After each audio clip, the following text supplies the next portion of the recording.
Hello everyone, আশা করি সকলে ভালো আছো, সুস্থ আছো এবং তোমরা দেখতে পাচ্ছ যে আমি ডেকার্তের পরে স্পিনোজার এমসিকিউ পার্ট নিয়ে এসেছি। এবং আজকে আমি স্পিনোজার গ্রন্থাবলী যেগুলো রয়েছে সেই বিষয়ে যেমন আলোচনা করব, ঠিক তেমনি আহ, ধরে ধরে এমসিকিউ পার্টগুলো বোঝানোর চেষ্টা করব যাতে অসুবিধে না হয়, বুঝতে না অসুবিধা হয়। পরীক্ষার ক্ষেত্রে যে প্রশ্নগুলো আসবে সেই প্রশ্নের কনসেপ্টগুলো যাতে ক্লিয়ার করা সম্ভব হয়, আমি সেইগুলোই করার চেষ্টা করব। কনসেপ্ট যেন তোমাদের সম্পূর্ণভাবে ক্লিয়ার থাকে সেটাই আমি দেখার চেষ্টা করব। তুমি যে প্ল্যাটফর্মে রয়েছো সেই প্ল্যাটফর্মের নাম হলো ইয়োর ফিলসফি। এটাই একমাত্র ওয়েস্ট বেঙ্গলের ফ্রি অনলাইন লার্নিং প্ল্যাটফর্ম যেখানে সম্পূর্ণ সিলেবাস একদম নিখরচায় কমপ্লিট করানো হচ্ছে এবং সকলের জন্য ইন জেনারেল সকলের জন্য বেস্ট এডুকেশন দেওয়া হচ্ছে, যেটা অন্যান্য ক্ষেত্রে সবাই পেইডে পায় অর্থাৎ টাকা খরচ করে পায়, সেটা এখানে একমাত্র নিখরচায় দেওয়া হচ্ছে। প্রেজেন্টার হচ্ছে আমি। এবং তোমাদেরকে আমি জানিয়ে রাখি যে ইতিমধ্যে আমাদের কিন্তু সাইকোলজি এবং এথিক্স পার্ট কিন্তু শেষ হয়ে গেছে, লজিকটা চলছে, হয়তো কিছুদিনের মধ্যে শেষ হয়ে যাবে। আর হচ্ছে এই যে এমসিকিউ পার্টগুলো চলছে, এগুলো আশা রাখি যে সবগুলো আমরা শেষ করে ফেলবো। আর আপকামিং তো আরো অন্যান্য ক্লাস আসছেই। আর তোমাদেরকে ধন্যবাদ জানাই যে তোমরা কিন্তু এই ইওর ফিলোসফি যে চ্যানেলটি রয়েছে সেই চ্যানেলটিকে তুমি সাবস্ক্রাইব করে এই ভিডিওটিকে দেখছো এবং তুমি তোমার বন্ধুদেরকে অবশ্যই এটা সাজেস্ট করেছো এই চ্যানেলটিকে। তার জন্য কিন্তু তোমাদেরকে আমি ধন্যবাদ জানাই। তাহলে আজকে কথা বেশি না বাড়িয়ে চলো বিষয়টা শুরু করা যাক। দেখো, স্পিনোজার যে গ্রন্থসমূহ যেগুলো রয়েছে সেই গ্রন্থের মধ্যে বিশেষ কিছু বিষয় রয়েছে, আমি ধীরে ধীরে একদম বোঝানোর চেষ্টা করব যাতে তোমাদের মাথার মধ্যে থাকে এবং আহ, খুব বেশি পরিমাণে জটিল যেন না হয়, যদিও ফিলোসফি কিন্তু মোটেও জটিল নয়। Geometrical presentation of Cartesian philosophy বা সংক্ষেপে একে প্রিন্সিপাল অফ কার্টেসিয়ান ফিলসফি বলা হয়। এই গ্রন্থটি এবং থিওলজিক্যাল পয়েটিক্যাল ট্রিটিস, এই দুটি গ্রন্থ স্পিনোজা তার জীবদ্দশায় লিখেছিলেন, বা এমনটা বলতে পারি তার জীবদ্দশায় এটি প্রকাশ পেয়েছিল। এবার কেন তার মৃত্যুর পরে বাকিগুলো প্রকাশ পেল সেটা নিয়ে একটুখানি বলি। কারণ তিনি ঈশ্বরকে স্বীকার করলেও কিন্তু আহ, মানে ওই যে পোপ পোপ বা পাদ্রীদের একটা একটা প্রভাব ছিল। তারা মনে করেছিল যে হচ্ছে এই যে স্পিনোজা রয়েছেন তিনি ধার্মিক নন। তাই জন্যে তার কোনো গ্রন্থ বা তার লেখা কখনোই প্রকাশ পাবে না, কারণ তার গ্রন্থের মধ্যে কোথাও না কোথাও হয়তো নিরীশ্বরবাদের এক প্রকার ছাপ পাওয়া যাচ্ছে। সুতরাং তার গ্রন্থকে কোনোভাবেই প্রকাশ করতে দেওয়া হবে না।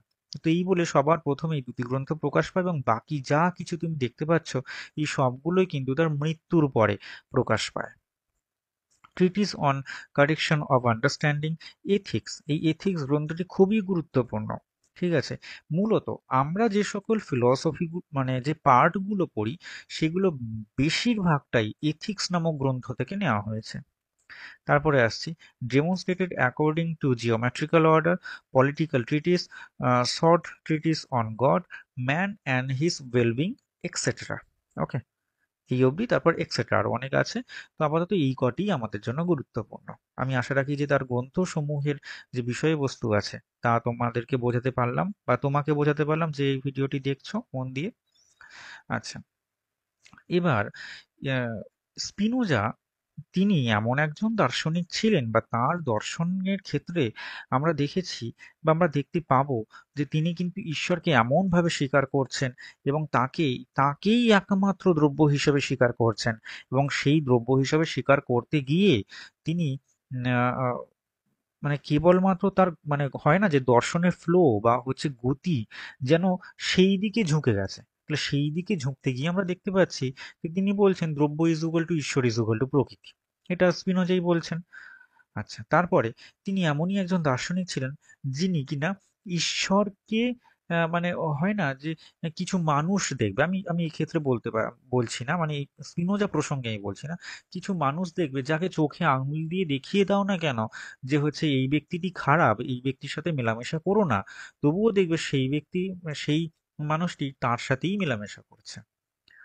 ঠিক আছে, তার সাথেই মেলামেশা করছে এবং তার চরম পরিণতিও কখনো না কখনো হয়। তো যাই হোক, তো কিছু মানুষ দেখবে সেই দিকেই যায়। তো আমার বক্তব্য তা নয়। আমার বক্তব্য হচ্ছে স্পিনোজা, স্পিনোজা কিন্তু তার যাবতীয় কেন্দ্রবিন্দু, যাবতীয় বিষয়বস্তু সব ঈশ্বর কেন্দ্রিক। এবং তাই জন্য তার লেখার বিষয়বস্তুগুলো সব দেখবে ঈশ্বর কেন্দ্রিক বলেই তাকে সর্বেশ্বরবাদী বা প্যানথেইস্ট ফিলসফার কিন্তু তাকে বলা হয়। ওকে? নেক্সট হলো স্পিনোজা তার কোন পদ্ধতি দ্বারা দর্শনের বিষয়গুলি বোঝাতে সক্ষম হয়েছেন। দেখো, গাণিতিক পদ্ধতি কিন্তু ব্যবহার করেছিলেন ডেকার্ট, আর স্পিনোজা ব্যবহার করেছিলেন জ্যামিতিক পদ্ধতি। আর আমি এটাও তোমাদেরকে জানিয়েছি যে ডেকার্টের দর্শনের যদি কোনো কোনো নির্যাস দিয়ে পাওয়া যায়, বা যদি নির্যাস বলা ভুল হবে, পরিণতি যদি বলা হয়, ডেকার্টের দর্শনের পরিণতি আমরা কোথায় দেখতে পাই, যদি এরকম প্রশ্ন যদি থাকে, ডেকার্টের দর্শনের পরিণতি কিন্তু আমরা স্পিনোজার দর্শনে পাই। কারণ স্পিনোজা ডেকার্টের যে দর্শনের যে বিষয়বস্তু আছে তার দ্বারা গভীরভাবে প্রভাবিত হয়েছেন। তো এই ডেকার্টের দর্শন বিষয়ে কিন্তু আমরা আলোচনা করে এসেছি কদিন আগে। তো তারপর হচ্ছে দেখো, নির্গুণ ঈশ্বরের প্রতি বুদ্ধি সংক্রান্ত ভালোবাসা বা ইন্টেলেকচুয়াল লাভ অফ, বা হচ্ছে ইনডিটারমিনেট গড, এর কথা কি বলেছেন? এটা কিন্তু স্পিনোজা বলেছিলেন। ওকে? নেক্সট হচ্ছে ঈশ্বরের অস্তিত্ব বিষয়ে স্পিনোজা কোন প্রকার যুক্তি দিয়েছেন। দেখো, স্পিনোজা সবসময় কিন্তু তোমার লক্ষণ ভিত্তিক যুক্তি কিন্তু স্পিনোজা দেবেন, আর কারণ ভিত্তিক যুক্তির কথা কিন্তু আমরা কিছু কিছু ক্ষেত্রে কিন্তু ডেকার্তের দর্শনে কিন্তু আমরা পাই এরকম দেখতে। জগতের অসংখ্য যে বস্তু আছে, সেই অসংখ্য বস্তুকে কিন্তু স্পিনোজা মোড বলেছেন। ঠিক আছে? দেখো, তোমার হাতে এখন মোবাইল রয়েছে বা অন্য কোনো ডিভাইস দিয়ে এখন এই এই বিষয়টি দেখছো, তোমার হাতে এখন পেন রয়েছে। তো এই একটা দেখো, খেয়াল করে দেখো, তোমার জগতে অসংখ্য বস্তু রয়েছে, এই অসংখ্য বস্তু থাকাগুলোকে কিন্তু এক একটাকে পার্টিকুলারলি এক একটাকে উনি মোড বলছেন। ওকে? এবার দেখো, দ্রব্য হলো তাই যা স্বনির্ভর ও স্ববেদ্য, অর্থাৎ অন্য কিছুর ধারণাকে বাদ দিয়ে যা ধারণাকে গঠন করা যায়, এই কথা বলছেন কিন্তু স্পিনোজা। ওকে? আর একটা কথা, ডিটারমিনেশন নিগেশিও এস বা every qualification is a limitation, এ কথাও কিন্তু বলছেন স্পিনোজা। ন্যাচুরাটা বা সৃষ্ট প্রকৃতি কি? এই একটু আগে বললাম না যে হচ্ছে এক একটা ইকুইপমেন্টস বা এক একটা বিষয়বস্তু যেগুলো রয়েছে, এই সবগুলোকেই কিন্তু এক একটা করে কিন্তু মোড বলা হয়। তাহলে ন্যাচুরাটা হচ্ছে কি বলতো, যে এক একটা বিষয়, এক একটা এক একটা ইকুইপমেন্ট, এক একটা বিষয় যেগুলো রয়েছে, তোমার হাতের কাছে একটা বই রয়েছে, একটা পেন রয়েছে, মোবাইলটি রয়েছে, ঠিক আছে, একটা নির্দিষ্ট আলোতে হয়তো তুমি বসে পড়াশোনা করছো। তাহলে এইরকম ক্ষেত্রগুলো কিন্তু হচ্ছে ন্যাচুরাটা, যাকে সৃষ্ট প্রকৃতি বলা হয়, মানে সৃষ্টি হয়েছে।